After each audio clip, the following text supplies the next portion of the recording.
ఒకసారి గొప్ప దైవజనుడు ఆయన రెనాల్డ్ బాంకే గారు దేవుని చేతిలో బహుబలంగా వాడబడుతున్న దినాల్లో ఒక యవనస్తుడు వచ్చాడట. సార్, నేను బాగా చదువుకున్నాను, ఆ డిగ్రీ ఉంది, ఈ డిగ్రీ ఉంది, మాస్టర్ డిగ్రీలే 2-3 ఉన్నాయి. నేను మల్టీ టాలెంటెడ్, ఇంగ్లీష్ బాగొచ్చు సార్, గ్రీకు బాగొచ్చు సార్, హిబ్రూ బైబిల్ కూడా అనర్గళంగా చదవగలుగుతాను సార్, నేను మల్టీ టాలెంటెడ్, నన్ను గనక మీ సేవలో చేర్చుకుంటే నేను మీకు చాలా ప్లస్ అయిపోతాను అయ్య గారు, మీ సేవ ఒక రేంజ్కి వెళ్ళిపోద్ది, నేను మల్టీ టాలెంటెడ్, నన్ను సేవలో వాడుకోండి అని అన్నాడట. అప్పుడు రెనాల్డ్ బాంకే గారు ఆయన వైపు చూసి అన్నాడట, నీలాంటి వాడి సేవకు అస్సలు పనికిరాడు నాయన అన్నాడంట.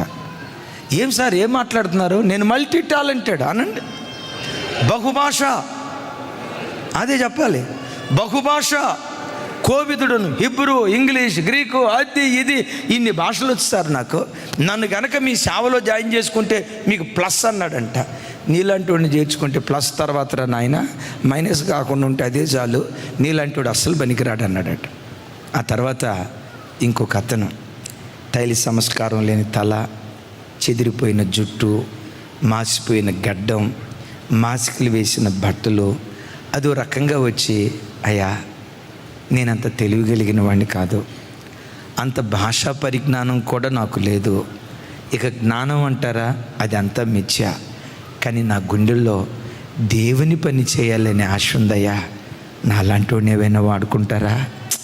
ఆశ, టాలెంట్ లేదయ్యా, టాలెంట్ లేదు, నాకు వచ్చిన భాష కూడా సరిగ్గా రాదు, గ్రామటికల్ మిస్టేక్ ఉంటుంది, కానీ గుండెల నిండా దేవుని సేవ చేయాలి, దేవుని పనికి ఉపయోగపడాలి ఆశ ఉంది, నన్ను వాడుకుంటారా అయ్యా అంటే వెంటనే రెనాల్డ్ బాంకే గారు చూసి అన్నాడట, నీలాంటి వాడే దేవుని పరిచర్యకు కావాలయ్యా.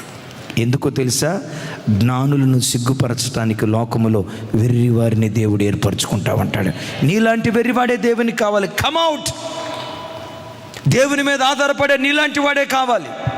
నా బలమంతా వట్టిదే, నా జ్ఞానమంతా వట్టిదే, నా బలమంటూ ఏదైనా ఉన్నదంటే అది దేవుడేనని దేవుని మీద ఆధారపడే వ్యక్తులు దేవుని చేతిలో పడితే ఆ బలహీనుణ్ణి బలవంతులు సిగ్గుపరిచేటట్లుగా దేవుడు వాడుకోవటం ప్రారంభిస్తాడు. విన్నారా? ఈ దీనత్వం ఒక వ్యక్తికి రావాలంటే దీనత్వం ఎక్కడ నేర్పుతారు? ఏమండి, టైపు నేర్పబడును, కంప్యూటర్ నేర్పబడును, స్పోకెన్ ఇంగ్లీష్ నేర్పబడును. ఈ ఓర్పు నేర్పడానికి ఇన్స్టిట్యూషన్ లేవు.